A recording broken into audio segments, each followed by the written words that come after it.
ఓం నారాయణ ఆదినారాయణ భగవాన్ శ్రీ వెంకటేశ్వర వారి జీవిత చరిత్ర. ఏనాడైనా తనకు ఫలానా కూర కావాలని గాని, ఈ కూర బాగుంది, ఇది బాగోలేదు అని గాని, ఫలానా పని ఇలా చెయ్యాలి అని గాని ఆయన చెప్పి ఎరగరు. ఏది లభిస్తే దాంతో తృప్తిగా భోంచేసేవారు. గంజి లేదని మిఠాయి పెడితే జెహోకు రుచి చూపకూడదని ఆ మిఠాయికి మిరప్పొడి కలిపి మరీ సేకరించేవారు. బాహ్య పరిస్థితులను లెక్కచేయక నిరంతరం ధ్యేయం వైపు సాగటమే వారి లక్ష్యం అన్నట్టుగా నడుచుకునేవారు. ఎండ, వాన, గాలి వేటిని లెక్కచేయక నిరంతరం నిత్యాగ్నిహోత్రం నియమంగా వేల్చేవారు. శ్రీ వెంకటేశ్వర వారు భోంచేసే విధానం గురించి దేవళ్ళ వెంకటయ్య గారు ఇలా చెప్పారు.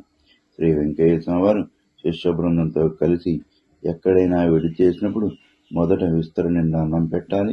దాన్ని అంచు వెంబడి కట్టవలే చేసేవారు. స్వల్పంగా మాత్రమే మధ్యలో ఉంచుకునేవారు. మరలా అన్నం పెట్టించుకుని మజ్జిగ వేసుకుని భోజనం పూర్తయిన తర్వాత విస్తర చుట్టూ కట్టవలే ఉన్న అన్నాన్ని నేలవైపు, దాన్ని ఏ వైపు దాన్ని ఆ వైపు మునివేళ్లతో చల్లేసేవారు. శ్రీ వెంకటేశ్వర వారు అన్నం తినే రోజుల్లో వారికి 3 ఇస్తర్ల అన్నం వడ్డించవలసి వచ్చేది. ఒక బేసన్ నిండుగా అన్నం తెచ్చి బోర్లించాలి. కానీ గరిట, అస్తము వగైరాలతో ఒప్పుకోరు. మొదట విస్తరణ నిండా పెట్టిన అన్నాన్ని తమ సిరా పూసుకున్న చేత్తో తాకి తనకు ఆతిథ్యమిచ్చిన భక్తునికి చేసేవారు. అది మనం ప్రసాదంగా తీసుకోవాలి. రెండోసారి విస్తరణ నిండా అలానే వడ్డిస్తే దానిని తానే స్వయంగా ముద్దలు చేసి పెద్ద ముద్దలు విస్తర చుట్టూ పెట్టి మిగిలిన అన్నాన్ని చిన్న ముద్దలు చేసి విస్తర చుట్టూ ఇంకొక వరుస పెట్టి అప్పుడు మిగిలిన అన్నం తినేవారు. అన్నం మరలా మారు ఎప్పుడు వడ్డించుకునేవారు కాదు.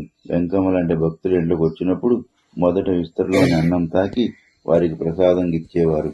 ఒక్కొక్కప్పుడు అయ్యా ఒక్కరవ కారం పెడతావా అని అడిగేవారు. అప్పుడు ఎండుమిరపకాయలు, ఉప్పుగల్లు, ఎర్రగడ్డ ఇస్తే ఆ 3 అరచేతిలో కలుపుకుని అన్నంలో కలుపుకుని తినేవారు. ఇది కొన్నాళ్ళు చూసి రోసిరెడ్డి ఒక భక్తురాల దగ్గర ఎండుమిరపకాయలు, ధనియాలు, ఉప్పు వేయించి మెత్తగా దంచి పొడి చేయించి డబ్బాలో సిద్ధంగా ఉంచుకునేవారు. శ్రీ వెంకటేశ్వర కోరినప్పుడు పెట్టేవారు. అప్పుడప్పుడు అరుదుగా శ్రీ వెంకటేశ్వర కొంచెం బెల్లం పెట్టయ్యా అని అడిగి పెట్టించుకు తినేవారు. అందువలన రోసిరెడ్డి వేయించిన శనగపప్పు, కొబ్బరి, బెల్లం మెత్తగా దంచి డబ్బాలో సిద్ధంగా ఉంచుకుని శ్రీ వెంకటేశ్వర వారు అడిగినప్పుడు ఆ డబ్బా స్వామికిస్తే కొంచెం తీసుకు తినేవారు. ఒక్కొక్కసారి కరివేపాకు పొడి, చింతాకు పొడి, ధనియాల పొడి, కారపొడి అడిగి పెట్టించుకుని అన్నం కలిపి తినేవారు. ఒకరోజు శ్రీ వెంకటేశ్వర వారు తన సేవకునితో అన్నం వండి పెట్టయ్యా అన్నారు.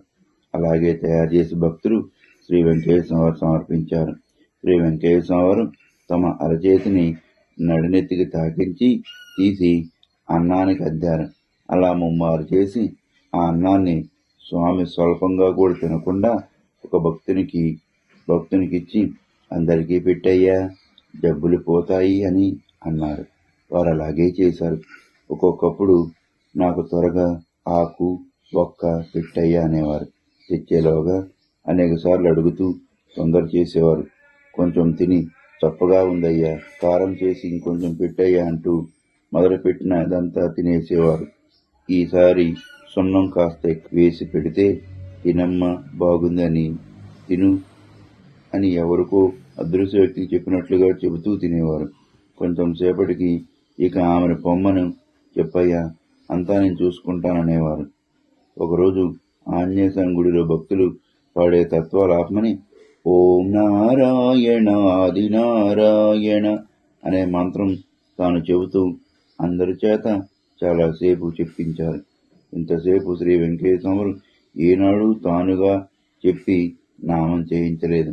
ఆయన జావ మాత్రం తాగే రోజుల్లో అప్పుడప్పుడు అరుదుగా తెల్లగడ్డలు ఉడకబెట్టడం గాని, కాల్చి గాని ఒలిచి ఇస్తే చప్పరించి మింగేసేవారు. అవి కావాలి అని అడిగేవారు కూడా. శ్రీ స్వామివారికి జావ పోసే సేవ ప్రతినిత్యం రోసిరెడ్డి చేసేవాడు. ఒకరోజు అతడు కట్టెలకు పోయిన సమయంలో మరొక స్వామి సేవకుడు, ఈరోజు స్వామికి జావ నేను పోస్తాను అని తీసుకుని పోయాడు. శ్రీ వెంకటేశ్వరరావు వద్దన్నారు. రోసిరెడ్డి కట్టెలు తెచ్చి అక్కడ వేసి అలవాటు ప్రకారం శ్రీ వెంకటేశ్వర వారికి జావా తీసుకెళ్లాడు. స్వామికి జావ వద్దంట, నువ్వెందుకు తీసుకుపోవడం అని ఇతర భక్తులు అడ్డం చెప్పారు. రోసిరెడ్డి వారి మాటలు పట్టించుకోకుండా జావ తీసుకుని పోయాడు. నువ్వు గనక తాగుతావయ్యా అని చెప్పి శ్రీ వెంకటేశ్వర వారు ఇచ్చారు. జావ సేకరించారు. శ్రీ స్వామివారికి ప్రతినిత్యం ఏ సేవకుడు ఏ సేవ చేస్తాడు అతడే ఆ సేవ చేయాలి. వారి చెబితే తప్ప సేవకులు తమ నిత్యకృత్యంలో మార్చుకుంటే ఒప్పుకునేవారు కాదు. ఓం నారాయణ ఆదినారాయణ.